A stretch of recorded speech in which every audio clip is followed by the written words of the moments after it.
만약 내게 병이 있다면 반드시 알려주게. 히틀러가 약 10년 동안 자신을 돌봐준 주치의 Carlotto von Eichen. 늘 처음 만났을 때 한 말이었어요. 2년도 안 되는 시간에 민주주의를 파괴하고 1000만 명이 넘는 생명을 앗아간 독재자는 파렴치하게도 자기 건강만큼은 극진하게 챙겼죠. 그래서인지 정권 내내 사람을 사냥했던 학살자는 피가 뚝뚝 떨어지는 고기가 아닌 채식주의 식단을 고집했어요. 그리고 그 식단은 마지막까지도 이어졌죠. 히틀러는 6년간 이어진 전쟁 끝에 독일의 패배가 확실해지자 지하 벙커에 숨어 스스로 죽음을 선택했어요. 그동안 집착하듯 건강을 관리했던 점을 떠올리면 그의 선택이 허망하게만 느껴지죠. 히틀러는 간결한 토마토 스파게티와 샐러드로 마지막 식사를 끝냈어요. 히틀러와 아내 에바 브라운은 벙커 직원들과 작별 인사를 나눈 후 함께 개인 방으로 들어갔어요. 두 사람은 미리 준비했던 청산가리 캡슐을 입에 넣었어요. 에바는 독 중독으로 숨졌지만 히틀러는 독이 퍼지기 전에 총으로 자신의 머리를 쏘았죠. 그는 그것이 가장 군인다운 죽음이라 여겼어요. 그러나 그의 만행으로 고통받은 피해자들과 역사를 알고 있는 우리들의 시선으로 보면 참 곱게 죽었다는 생각만 들어요. 한편 히틀러는 마지막 음식이었던 토마토 스파게티와 샐러드를 다 먹지 않고 남겼어요. 타인의 목숨은 그토록 가볍게 여겼으면서 자기 목숨을 버리자니 입맛이 없었던 걸까요? 이번 영상에서는 그의 채식 식단과 그에 얽힌 독재자의 병적인 망상을 알아볼게요. 군침 돈다? 촉촉촉! 히틀러는 역사상 유명한 채식주의자지만 처음부터 채식을 고집한 건 아니었어요. 오히려 과거에는 고기 요리도 즐겼죠. 히틀러가 고기를 먹던 시절에 가장 좋아했던 음식은 Leberknödel. 였어요. 간 경단이란 뜻으로 이름에서 알 수 있듯이 간을 주 재료로 하죠. 보통 잘게 다진 돼지 간 또는 소 간에 볶은 양파와 계란, 빵가루 등을 넣어 반죽하고 경단 모양으로 빚어서 육수에 삶아내요. 뜨거운 수프 형태로 제공되어 추운 계절에 더 인기가 있죠. 이 요리는 과거 음식이 귀했던 독일과 오스트리아 농촌 지역에서 시작되었어요. 식재료 낭비를 줄이기 위해 오래된 빵과 고기보다 싼 간을 활용한 거였죠. 또한 간은 영양가가 높아서 농민들의 훌륭한 단백질 공급원이었어요. 히틀러는 간 경단보다 더 좋은 것은 없다라고 말했을 만큼 이 요리를 좋아했어요. 그래서인지 히틀러가 채식으로 식단을 바꾼 후에도 Leberknödel. 만큼은 포기하지 못했다는 주장이 있었죠. 하지만 프랑스 검시관 Philippe Charlier. 히틀러의 유해에서 발견한 치아와 틀니를 조사하여 그가 오랜 시간 육류를 먹지 않았음을 밝혀냈어요. 히틀러는 본격적으로 채식주의자가 되면서 아침 식사로 약간의 버터와 꿀을 올린 바삭한 빵과 달콤한 사과 주스를 즐겨 먹었어요. 평소 식단은 아스파라거스, 으깬감자, 야채 수프 등으로 간소했고 그중 가장 사랑했던 음식은 오스트리아와 헝가리에서 유래한 전통 음식인 Eiernokel. 였어요. 밀가루, 우유, 계란, 소금 등을 넣고 휘저어서 만든 반죽을 수제비처럼 조각내서 삶아낸 후 물에서 건져내어 팬에서 버터로 볶다가 계란을 부어 익히면 끝나는 간단한 요리예요. 영양가 높은 간편식이라서 현대에도 큰 사랑을 받고 있죠. 완성된 요리는 샐러드와 함께 세트로 제공되는데 히틀러는 주로 0.5% 미만의 무알코올 맥주와 식사했어요. 나치 당원들 사이에서 총통과의 식사는 영광이었지만 한 번 식사를 하고 나면 두 번째는 피하고 싶어 했죠. 히틀러는 음식을 음미하기보다는 생계수단으로만 여기는 것처럼 기계적이고 빠르게 식사했어요. 또한 식사 중 손톱을 뜯거나 검지로 콧구멍 주변을 휘젓고 만성 복부 팽창으로 시도 때도 없이 방귀를 뀌었죠. 그의 최측근 고위급 간부는 히틀러와의 식사 매너에 기겁해서 자신의 일기에 기록으로 남겨두기까지 했어요. 러시아 제국을 멸망시킨 사이비 수도승 라스푸틴도 식사 매너가 지저분하기로 유명했는데 두 사람과 함께 식사하면 일반인들은 강제 다이어트가 되겠어요. 한편 히틀러는 제2차 세계대전을 일으키고는 연합군에게 독살당할까봐 불안해했어요. 그는 15명의 젊은 여성을 차출하여 Food Taster. 라는 김이상군 그룹을 만들었죠. 여성들은 매일 오전 11시부터 정오까지 히틀러에게 제공된 음식을 강압적으로 먹어야 했어요. 그녀들은 죽을지도 모른다는 두려움에 울면서 식사했고 1시간 지나고도 살아있으면 기뻐서 오열했죠. 다행히 15명 모두 마지막까지 독살당하진 않았으나 1944년에 14명의 여성이 소련군에게 사살당했어요. 이 이야기는 유일한 생존자였던 Margot Wolk. 에 의해 세상에 알려지게 되었죠. 히틀러는 엄격한 채식 식단을 유지하면서도 디저트만큼은 포기하지 못했어요. 단 음식은 태생적으로 예민한 성격과 총통자리가 주는 중압감을 완화해줬거든요. 그는 매번 소화불량을 겪고 설탕으로 충치가 심해서 치아 농양까지 발생했음에도 앉은 자리에서 2kg에 달하는 비스킷, 스콘, 페이스트리 등을 흡입했어요. 히틀러가 모차르트의 아내의 이름과 똑같다며 마지막 날까지 곁에 뒀던 요리사 Constance Mansiarli. 는 여동생에게 보내는 편지에 매일 몇 시간씩 케이크를 구워도 돌아서면 없어진다고 하소연했죠. 특히 히틀러는 총통 케이크라고 견과류와 건포도를 뿌린 사과 케이크를 좋아해서 매일 밤 요구했어요. 그는 모두가 잠든 시간에 Milperburg. 라는 도자기 잔에 따른 밀크티와 함께 케이크를 즐겼죠. 히틀러가 얼마나 티를 사랑했던지 그는 아예 독일 베르테스가덴에 위치한 산인 Moosleiderkopf.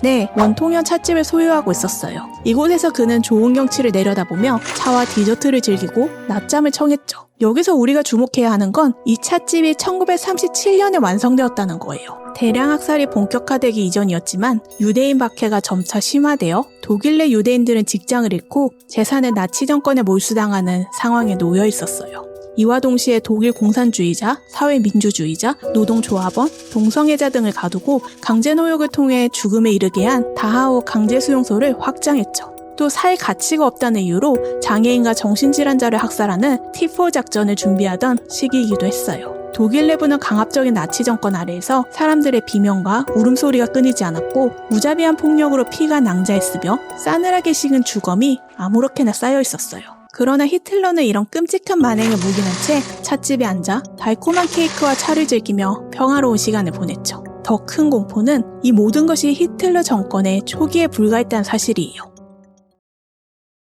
히틀러 연구의 권위자 Ian Kershaw는 히틀러가 채식으로 식단을 바꾼 이유가 평소 갖고 있던 병과 죽음에 대한 두려움이 원인이라고 분석했어요. 또 10년간 히틀러만 연구하여 독일 학계에서 두각을 나타낸 역사학자 Henrik Uberle는 자신의 저서 Was Hitler Real? A Final Diagnosis 에서 히틀러가 통치 기간 동안 82종의 약물을 맞을 만큼 병약하고 건강 염려증이 있었다고 주장했어요.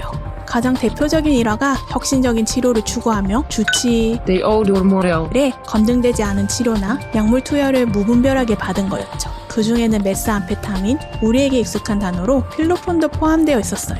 히틀러가 이토록 건강에 집착했던 건 신경성으로 의심되는 만성 소화기 질환을 앓은 탓도 있었겠지만 더 근본적인 원인은 가족과 주변인들의 죽음이었어요. 히틀러의 5 형제 중 1명을 제외하고 전부 질병으로, 어머니는 유방암으로, 그리고 제1차 세계대전 참전 당시에는 전우들이 전염병으로 죽었거든요. 이후 그는 각종 감염에 극심한 공포증을 갖게 되었고 감기에 걸린 사람과는 절대 면담하지 않거나 면담을 희망하는 사람들은 질병 유무를 떠나서 반드시 손을 미친 듯이 씻도록 강요했어요. 마침 히틀러는 만성 소화기 질환을 앓고 있었으니 조기 사망할 수 있다는 불안감이 떠나지 않았을 거예요.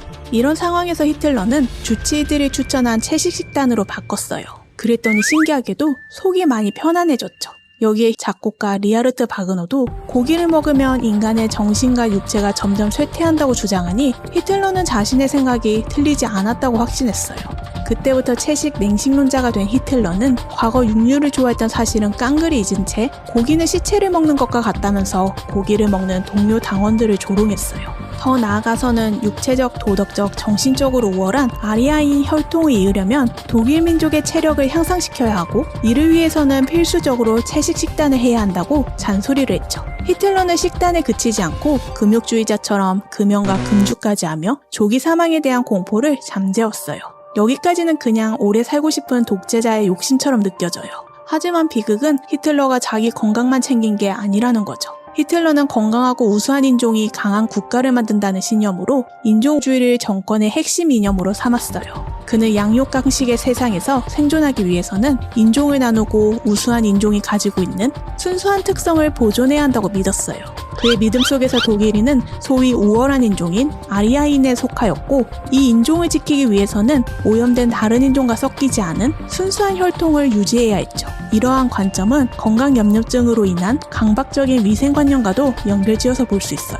또 히틀러는 아리아인을 약화시키는 독일 내의 타인종과 비효율적인 체제를 하나의 질병으로 여기며 제거해야 할 대상으로 묘사했어요. 그리고 히틀러는 그런 일을 할 수 있는 유일한 사람이 바로 자기 자신이라고 확신했죠. 그렇게 세계사의 비극은 한 사람의 비이성적인 망상에서 시작되었어요.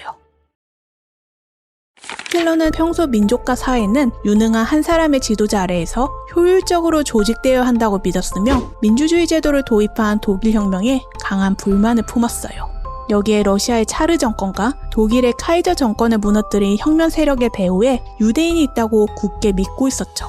히틀러는 어머니를 앗아간 유방암을 치명적인 도구로 여겼고 유대인과 민주주의 역시 독일을 파탄내는 도구로 간주하여 뿌리 뽑고자 했죠. 제1차 세계대전에서 돌아온 히틀러는 독일 노동자당에 가입하여 본격적으로 정치활동을 하며 특유의 연설 능력과 정치적 열정으로 영향력을 빠르게 키워나갔어요. 이때 히틀러는 인간의 감정 중 가장 강력한 감정이 증오심이라는 사실을 잘 알고 있었죠. 그는 패전과 세계 대공황으로 긍지가 꺾이고 지독한 피해의식에 시달리는 국민의 증오심을 파고들었어요. 히틀러는 국제 유대인 금융자본이 독일 경제를 파탄내고 바이마르 공화국의 빨갱이 정부가 독일 패전의 원흉이며 의회제 민주주의가 사회를 갈라친다며 적으로 삼았어요. 한 명의 군주에게 있던 주권을 국민에게 나눠주며 공화국을 세운 독일 국민은 아이러니하게도 미래의 독재자에게 열광했어요. 히틀러는 그들의 증오심을 발판으로 단숨에 극우 세력의 스타로 떠올랐죠. 1933년 1월 30일 히틀러는 마침내 독일 총리가 되었어요. 그리고 같은 해 2월 국회의사당에서 방화 사건이 발생했고 히틀러는 공산당의 조직적인 범죄라며 여론몰이를 했어요. 그는 나라를 안정시킨다는 핑계로 국민과 국가를 보호하기 위한 대통령 비상명령을 받아내고 4천여 명의 공산당원과 사회민주당원, 자유주의자들을 체포했죠. 또 유대인 소유라는 이유로 많은 언론사를 폐쇄했어요. 이후 총선에서 나치당과 극우파 독일 국민당이 연대해서 원내 과반수를 넘겼죠. 이를 바탕으로 히틀러는 4년간 국회의 입법권을 행정부에 위임하는 수권법을 요구해 통과시켰어요. 그는 수권법이 통과되자마자 기다렸다는 듯이 바로 의회를 해산시키고 정당 활동을 금지하는 등 본격적으로 국가를 치료하기 시작했어요. 히틀러는 집권하고 2달도 안 된 시점에 다하오 강제수용소를 세워서 반대 진영에 있는 정치인들과 노조 간부들을 모조리 가뒀죠. 다음으로는 대중계몽 선전 국가부를 만들어서 언론을 통제했어요. 신문과 방송, 출판은 히틀러가 똥만 싸도 찬양할 뿐만 아니라 히틀러의 이미지를 건강한 지도자로 구축하는 데 성공했어요. 채식주의, 금연, 금주, 그리고 규칙적인 생활은 그의 결단력과 자기 통제력을 상징하는 도구로 활용되었죠. 이 이미지는 독일 국민에게 건강한 국가를 건설하려는 그의 의도를 설득력 있게 전달했어요. 몇 년 뒤 히틀러는 이 왜곡된 건강 이념으로 장애인, 정신질환자, 동성애자, 유대인, 집시 등과 같은 소수자들을 사회에서 제거했어요. 강하고 건강한 국가를 유지하기 위한 필수적인 과정으로 포장해서 말이에요. 1934년에는 입법부와 행정부, 언론을 장악하고 히틀러의 이념에 맞게 재편한 법으로 국가 반란 혐의로 기소된 사람들을 신속하게 처벌하는 인민재판소를 세워서 사법부까지 집어삼켰죠. 민주주의의 기본 제도인 상권 분립이 완전히 박살난 거예요. 또 독일 재건법을 공포하여 지방자치제도까지 폐지시켰어요. 히틀러의 국가 대수술은 같은 해 8월 힌덴부르크 대통령이 사망하면서 완성되었어요. 그는 대통령직과 내각을 책임지는 총리의 권한을 합쳐서 총통 자리에 올랐어요. 민주주의로 권력을 잡은 히틀러가 민주주의 제도를 파괴하고 독재 국가를 세우는 데 걸린 시간은 2년이 채 걸리지 않았어요. 물론 바이마르 공화국의 민주주의는 여러 사회적, 정치적 문제로 인해 불안정한 상황에 놓여 있었어요. 그럼에도 불구하고 대한민국 헌법의 근간이 될 만큼 세계에서 가장 민주적이고 자유로운 헌법을 자랑했던 체제였죠. 하지만 국민이 어떤 마음을 가지고 어떤 지도자를 선택하느냐에 따라 그토록 진보적인 체제도 허망하게 무너질 수 있다는 사실을 여실히 보여준 대표적인 사례로 거론돼요. 이후 본격적으로 시작된 반유대인 정책과 그 뒤를 잇는 제2차 세계대전이 어떤 비극을 낳았는지는 우리 모두가 너무나도 잘 알고 있죠. 히틀러는 비뚤어진 신념으로 수백만 명의 생명을 앗아가고 전 세계에 끔찍한 고통을 초래했어요. 그리고 그는 지하 벙커에서 탈출할 기회가 있었음에도 스스로 목숨을 끊었죠. 애지중지하던 그 귀한 목숨을 말이에요. 아마도 히틀러는 독일을 구원하겠다는 메시아적 역할에 실패하고 인종적으로 우월하다고 여겼던 독일인이 패배했다는 사실에 더 이상 살 가치가 없다고 여겼을 거예요. 소수자들을 제거하며 내세웠던 살 가치가 없다는 그의 주장이 결국 그 자신에게도 적용된 셈이죠.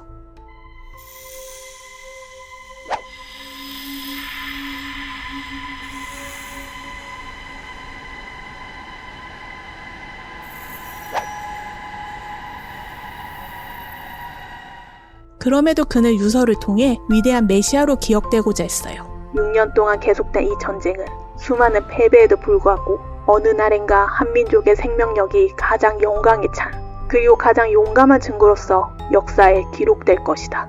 히틀러는 전쟁과 학살로 점철된 자신의 삶을 끝내 영광으로 포장하며 역사의 무게를 제대로 직시하지 못한 채 망상 속에서 죽었어요. 하지만 역사는 그를 한민족의 구원자가 아닌 수많은 무고한 생명을 앗아간 학살자이자 민주주의를 파괴한 독재자로 기록했어요. 히틀러라는 이름 옆에는 그가 일으킨 범죄와 인류에게 남긴 깊은 상처가 함께 낙인처럼 찍혔죠. 그가 원하지 않았던 방향으로 기억된 역사의 판결. 이것이야말로 히틀러에게 내려진 가장 큰 형벌이 아니었을까요? 오늘은 다소 무거운 식사를 함께 해봤는데요. 따뜻하고 풍요로운 식사가 필요하신 분들은 먹보 여왕, 빅토리아 여왕이 초대하는 크리스마스 만찬에 참석하시길 추천드려요. 저는 이만 다음 메뉴를 고르러 가볼 테니 그럼 우리 다음 식탁에서 새로운 주최자와 함께 식사해요. 촉촉촉!